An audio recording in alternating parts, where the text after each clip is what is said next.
Applications of first order differential equation 3.2 application of linear equations। Mathematical models के बारे में आपको बताया है कि रियल लाइफ में जो भी फिजिकल फिनोमिना होता है उससे हम अगर मैथमेटिक्स की फॉर्म में लिखें तो उन्हें मैथमेटिकल मॉडल कहते हैं। जहाँ पे भी रेट ऑफ चेंज या चेंज आता है किसी भी सिस्टम में तो वहाँ पे हम डिफरेंशियल इक्वेशन बना सकते हैं। यहाँ पे आपको इस चैप्टर में आपको लीनियर डिफरेंशियल इक्वेशन की एप्लीकेशंस दी हुई हैं। पहले हम डिके एंड ग्रोथ और कार्बन डेटिंग इसकी एप्लीकेशंस पढ़ चुके हैं। आज हम मज़ीद 3 एप्लीकेशंस पढ़ेंगे। पहली एप्लीकेशन है Newton's law of cooling and warming. Newton's law of cooling है कि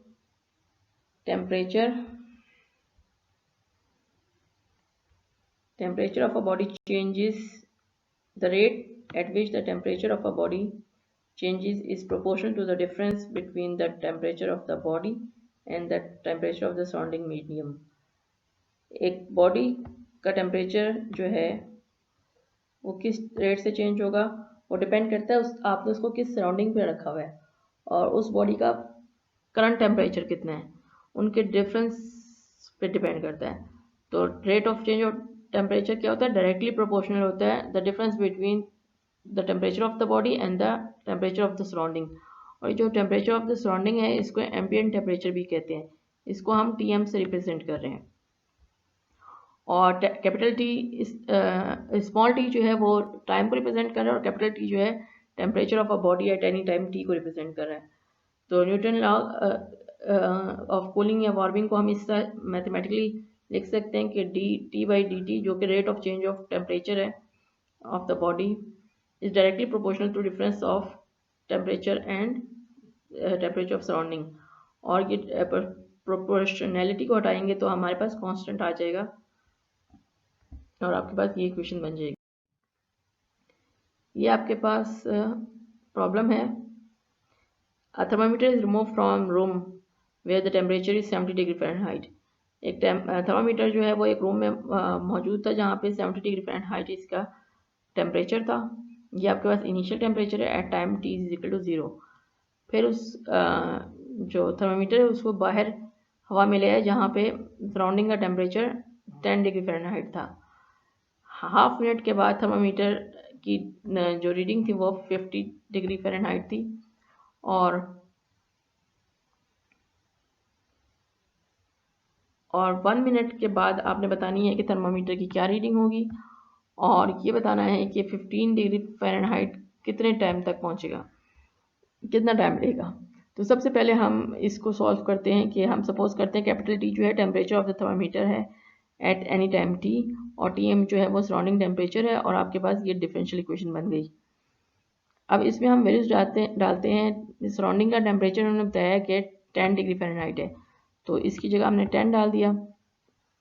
अब इस इक्वेशन को देखेंगे सेपरेबल डिफरेंशियल इक्वेशन है तो हमने इसे सेपरेट कर लिया। t माइनस 10 को dt की तरफ ले आए और k स्मॉल dt की तरफ। कैपिटल dt जो है कैपिटल T जो टेम्परेचर को शो कर रहा है, स्मॉल t जो है वो टाइम को शो कर रहा है। अब हमने इसे इंटीग्रेट किया। t माइनस 10 का डेरिवेटिव ऊपर मौजूद है 1 तो आपके पास इसलिए ये ln ऑफ t माइनस 10 हो गया और यहाँ पे k कोफिशिएंट है बाहर आ गया और t का इंटीग्रल 1 का इंटीग्रल t हो गया और साथ कांस्टेंट ऑफ इंटीग्रेशन। तो ये ln को ख़त्म करने के लिए हमने दोनों साइड पे एक्सपोनेंशियल अप्लाई किया तो एक्सपोनेंशियल ऑफ के टी प्लस सी वन हो गया। इसको सेपरेट किया तो एक्सपोनेंशियल ऑफ सी वन और एक्सपोनेंशियल ऑफ के टी हो गया और ये आपके पास एक कोफिशिएंट है ई सी वन तो इसको हमने सी कह दिया। तो आपके पास जो है वो ये सोल्यूशन आ गया डिफरेंशियल इक्वेशन का जनरल सोल्यूशन। अब हमें गिवन है कि इनिशियली उस थर्मोमीटर का टेम्परेचर था वो 70 डिग्री फ़ारेनहाइट था तो हम ले लेते हैं T0 is equal to 70 degree Fahrenheit. Time 0 पे इतना टेम्परेचर था। इसको इक्वेशन 1 में पुट करें तो आपके पास C की वैल्यू आ जाती है जो कि 60 आ जाती है। तो 60 हम यहाँ पुट कर देते हैं तो मेरे पास ये इक्वेशन नंबर 2 आ गई।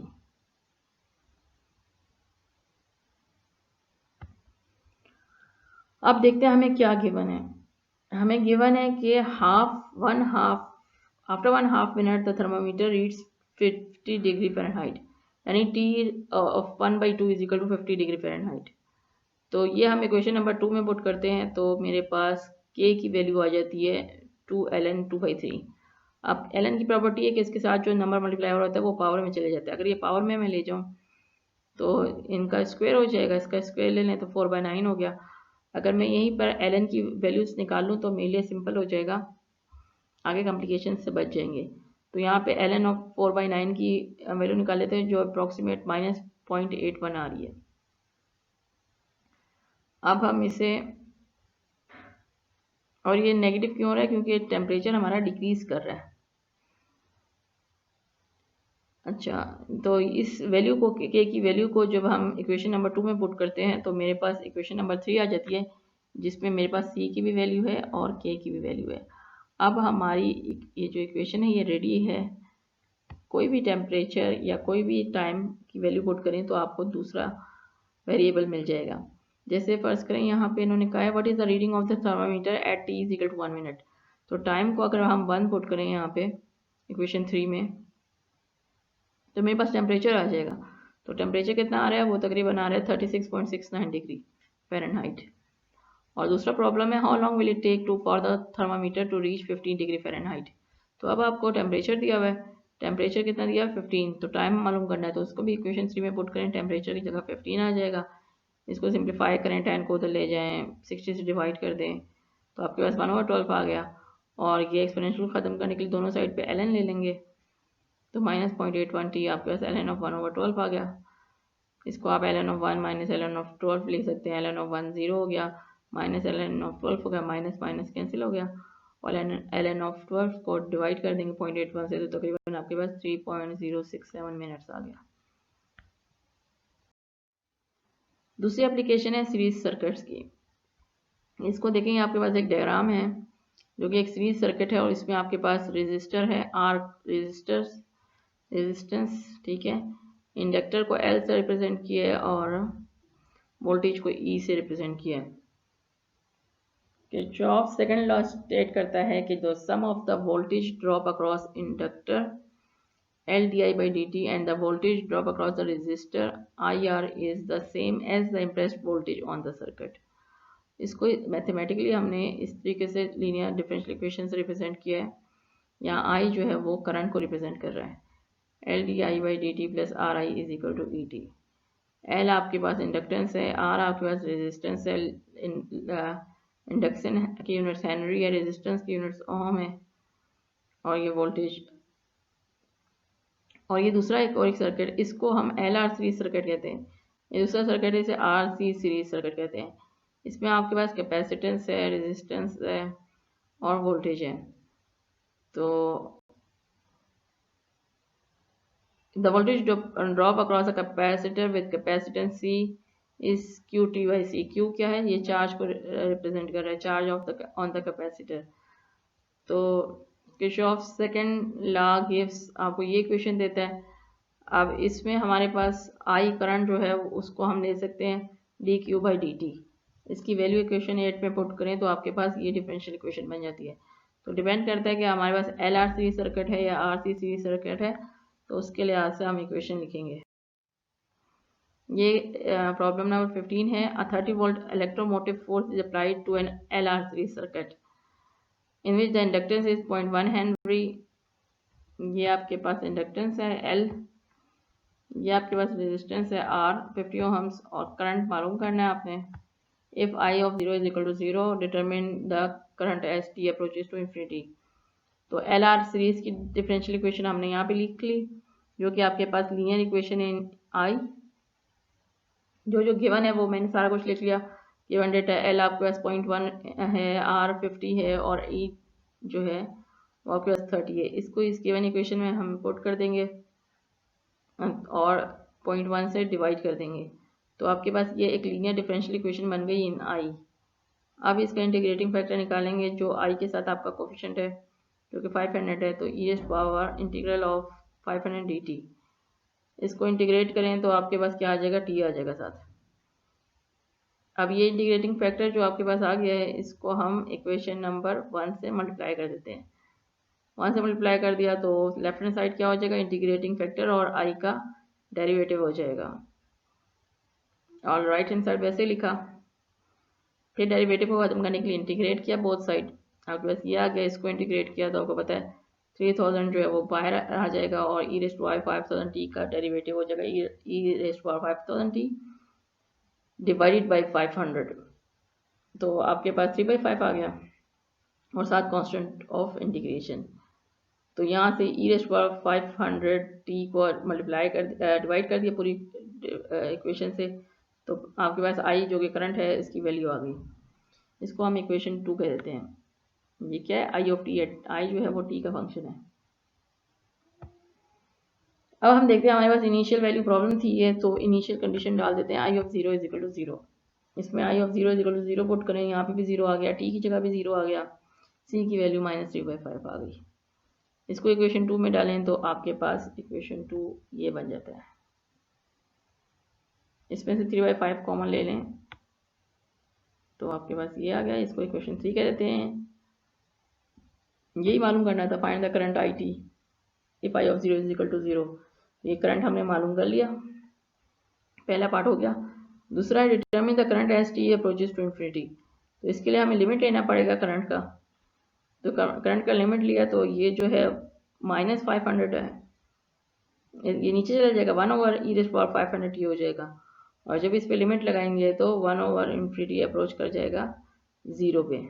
ठीक है, ये 0 पे अप्रोच कर गया और आपके पास करंट जो है वो क्या आ जाएगा, करंट आपके पास आ जाएगा 3/5। तो जब t टाइम जो है वो बहुत ज़्यादा हो जाएगा, इन्फिनिटी को अप्रोच करेगा, तो करंट जो है वो 3/5 को अप्रोच कर जाएगा। अब ये जो प्रॉब्लम है ये है हमारे पास लिक्विड मिक्सिंग प्रॉब्लम्स। लिक्विड की मिक्सिंग प्रॉब्लम्स, जब हम टू लिक्विड्स को या टू फ्लूइड्स को मिक्स करते हैं तो ये कभी कभी हमें linear first order differential equation देती हैं। जैसे कि आपके पास ये एक प्रॉब्लम है, इसमें हमारे पास ऑलरेडी इस टैंक में ब्राइन सोल्यूशन मौजूद है। ब्राइन सोल्यूशन कहते हैं सॉल्ट एंड वाटर का सोल्यूशन को, और इसमें हम एक और सोल्यूशन जो है किसी और कंसनट्रेशन का इसमें डाल रहे हैं। ठीक है, और फिर ये यहाँ से आउट भी हो रहा है। तो ये मिक्सिंग प्रॉब्लम है। अभी देखते हैं कि इसको किस तरीके से सॉल्व करते हैं।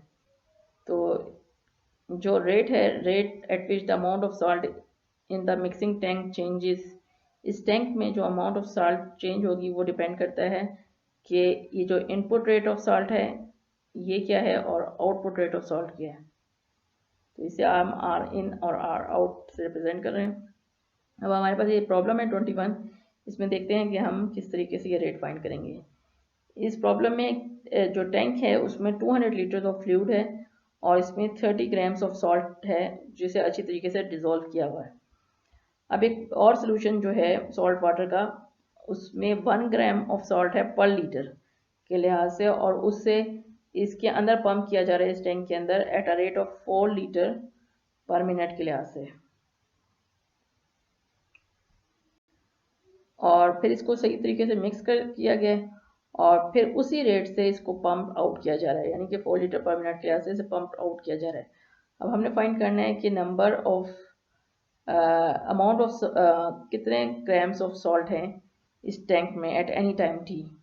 ठीक है, कंसंट्रेशन मालूम करनी है सॉल्ट की। तो ये जो जिस रेट से पानी आ रहा है, इनिशियली इसमें 200 लीटर्स वाटर है, जिस रेट से पानी सोल्यूशन आ रहा है उसी रेट से सोल्यूशन बाहर जा रहा है।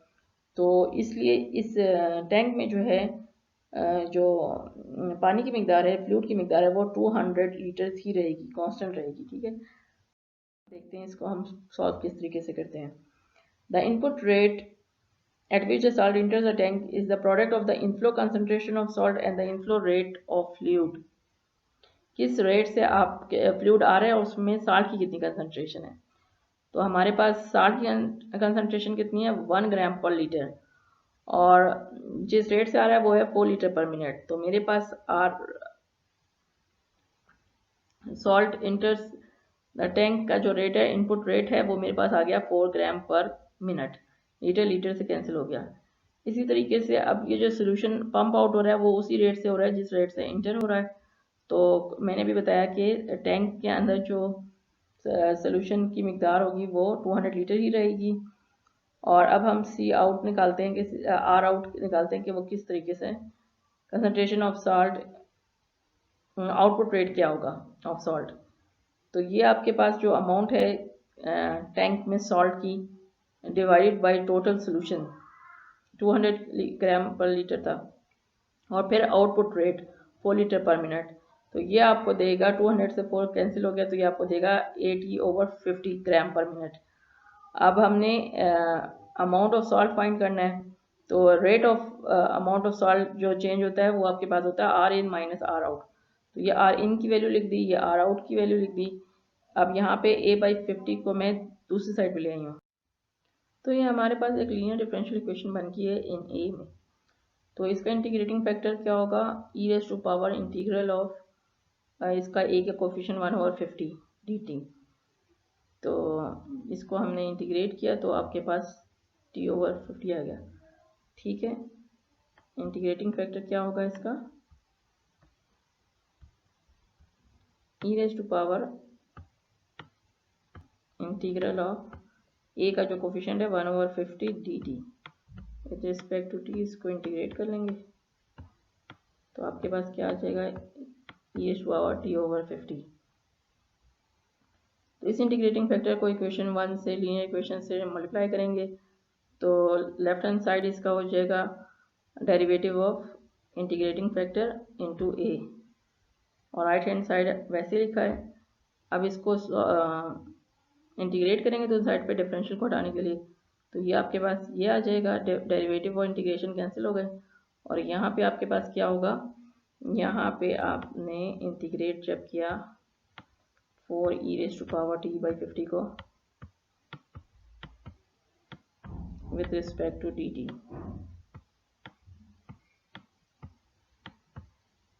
तो 4 बाहर आ गया, e⁻t/50 आ जाएगा, और इसके बाद t/50 का डेरिवेटिव जो है वो डिवाइड हो जाएगा। तो आपके पास क्या डिवाइड हो जाएगा, 1/50 डिवाइड हो जाएगा।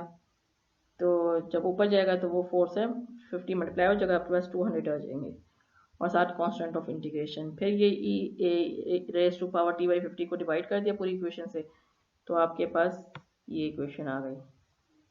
ये आपको अमाउंट ऑफ सॉल्ट देगी, लेकिन यहाँ पे हमारे पास कांस्टेंट अननोन है। तो हम ये देखते हैं, हमें अगर इनिशियल कंडीशन कोई दी हुई है तो हम उसको यूज़ करते हैं। तो इनिशियली जो था टैंक में सॉल्ट जो था वो 30 ग्राम था, तो टाइम को हम 0 ले लेते हैं और सॉल्ट 30 ग्राम था, तो इसको इसमें पुट करें तो मेरे पास सी की वैल्यू आ जाएगी जो कि -170 है। तो मैंने इसको इक्वेशन 2 में पुट कर दिया और मेरे पास ये इक्वेशन आ गई जो कि इनिशियल वैल्यू प्रॉब्लम का सोल्यूशन है।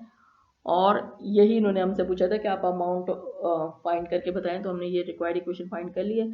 अब अगर कोई किसी भी टाइम टी पे जो है हम टाइम पुट करके यहाँ पे अमाउंट ऑफ सॉल्ट निकाली जा सकती है, या आपको अमाउंट ऑफ सॉल्ट गिवन हो और आपने टाइम बताना हो तो टाइम भी फाइंड किया जा सकता है।